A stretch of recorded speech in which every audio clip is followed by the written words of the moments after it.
Hey everyone. So what you're looking at is some LEDs, just doing some patterns that I'm controlling from my iPhone here. I'll explain that in a little bit, but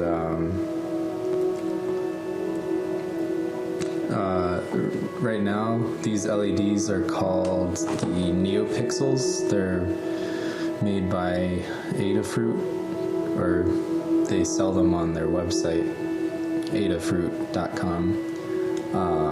And these are programmable. They're individually addressable with any kind of colors that you want to map to each one. They're essentially pixels, and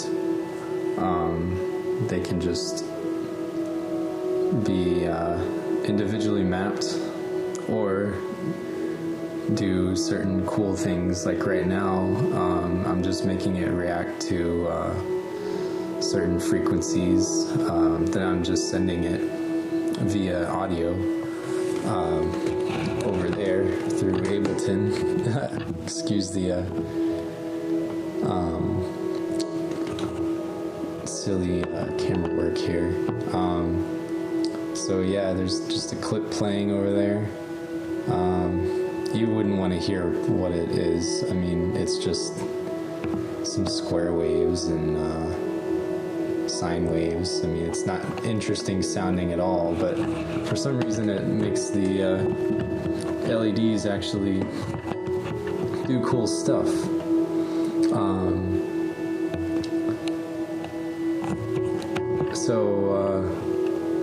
Yeah, I was just gonna show you a couple things, a little brief intro. Just do some patterns. I'm just going through a bunch. Like, as you saw, I have a bunch of clips over there on the screen. There's some cool ones, like some static colors.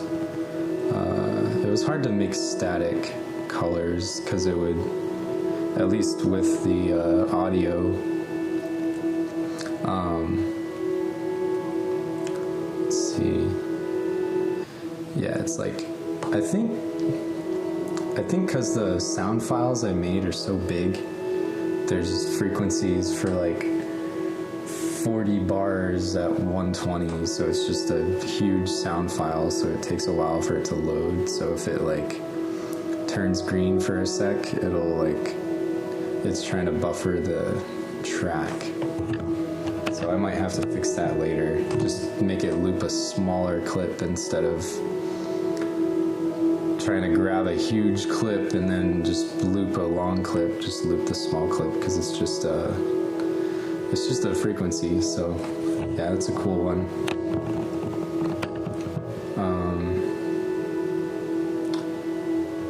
And I'm just shining it on a little monument I received from a fellow musician friend. I'm sure some of you might know what this is if you ever did indoor percussion, FFCC. So I just found that. I'm like, hey, that could be pretty cool to see what the lights would do to it. So I just found it. I'm like, all right, let's try it out.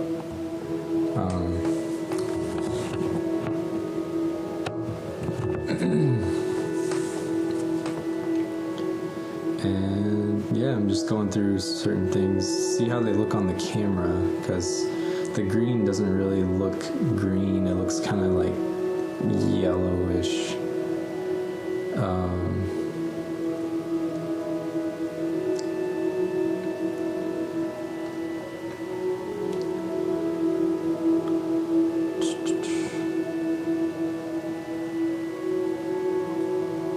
Yeah, some of these, I have them labeled as like crazy or pulsing, or like this is one of the crazy ones. Now, how all of this works is it's simple and complicated at the same time, but it's simple in that it's exactly like Legos. I mean, the brain of everything's right there. It's just a rat's nest of wires. I mean, just looking at it won't make sense at all because it's disorganized, and it doesn't make sense to anyone who didn't build it. It's just a mess of wires over there. But I mean, that's where all the information is getting sent out to the pixels, because it has a controller, which is a microcontroller, that has to get programmed to tell all the LEDs to do all this. And I can put up a schematic to show you.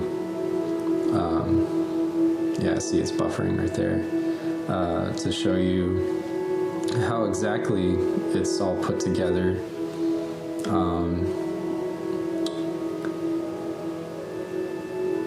And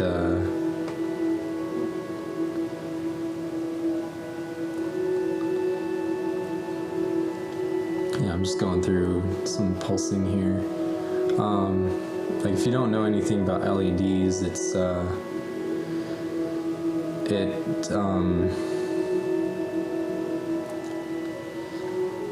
basically the LED has to modulate how long a certain color is on to make different colors. Like here, how it looks kind of pink and purple.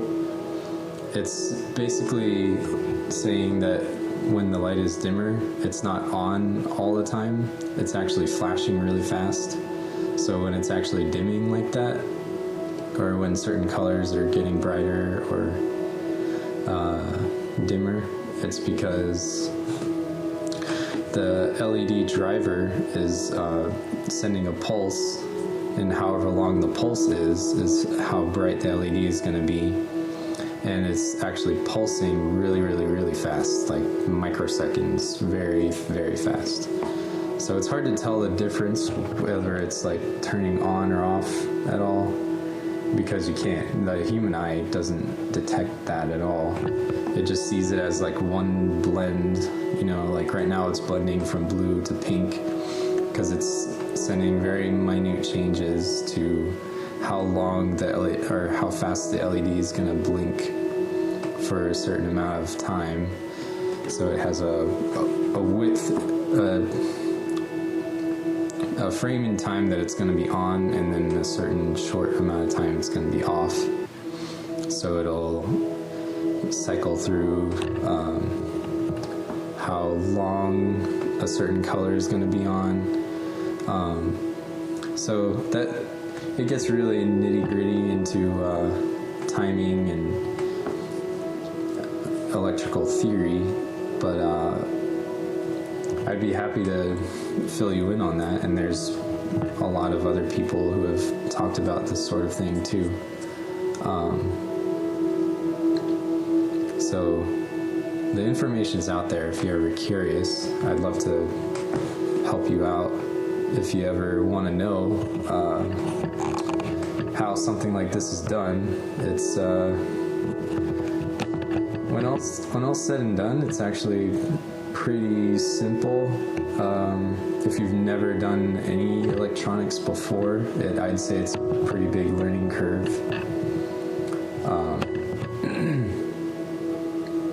But no one's telling you can't do it. So unless you're telling yourself you can't do it, but don't lie to yourself because you can. It's really just like Legos, like I said. You know, so yeah, I'll put a schematic up of the rat's nest over there, so it looks a little more organized.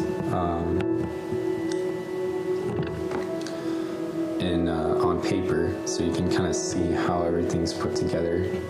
And later I can just show you the actual code that actually goes into what makes the LEDs do all this blending and flashing and fun stuff.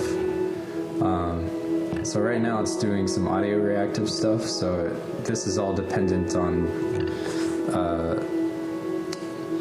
the sound level and what frequency is getting sent to the controller, and then the controller sends the LEDs, which have individual drivers. So each pixel has a chip on each thing.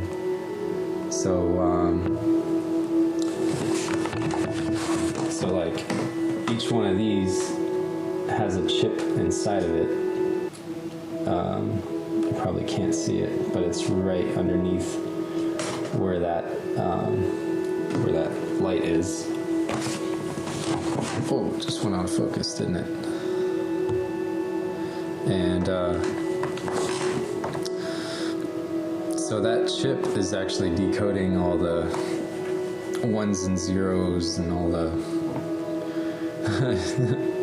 all the pokey bits, all the alien languages that machines understand. It gets all the information from the controller over there, and then the chip inside the LED does all this cool stuff. So that's kind of the basic overview. Yeah, I'll post a picture of the schematic, and then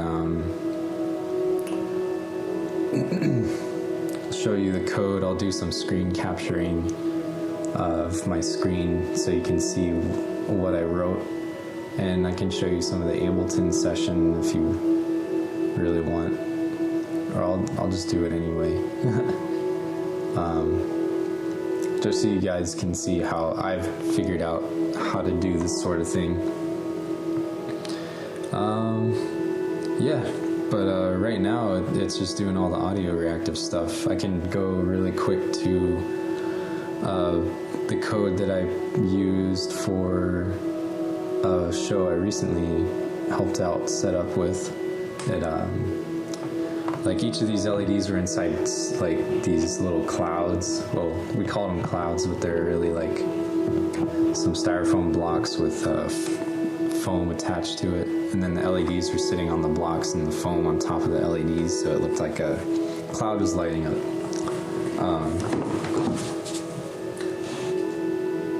So let me open the code.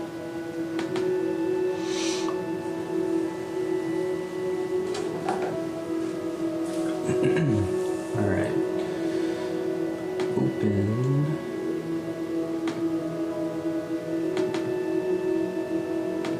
This one. All right. So let me verify. I think I'm connected to the board. Let me make sure. And I'll show you all this. I'll show you guys all of this, like how I'm actually sending it to the board and what the board looks like, because you can't really see what the rat's nest is right now. But here is that, the clouds. It's uploading, see it stopped, and there it goes. It's doing a sequence. It would start with this one, and then it would go to the rainbow cycling.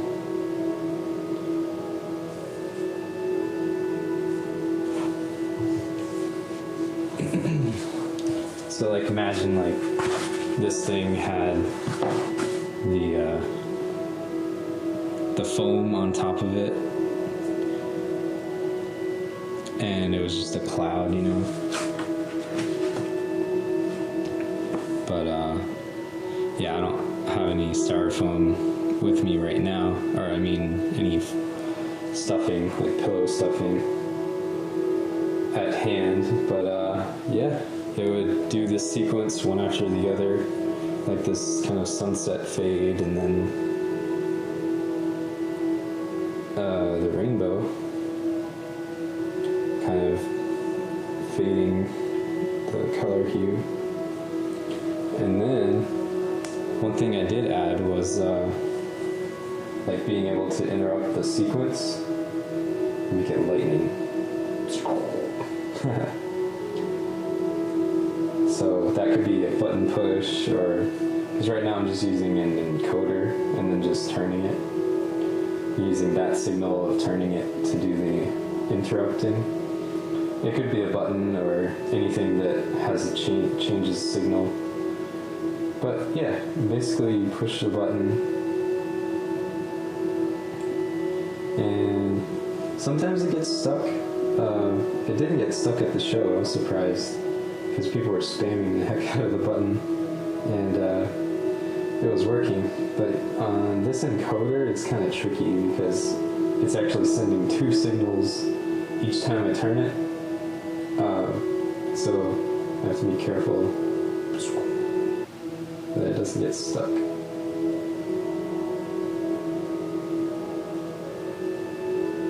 Yeah, so lightning is really cool.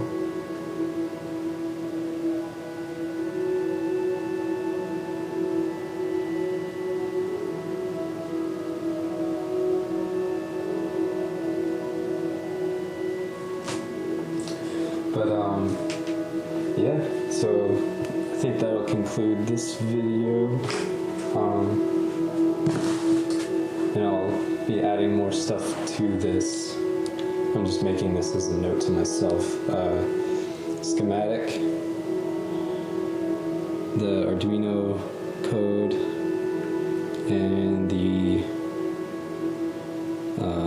Ableton session. And yeah, thanks.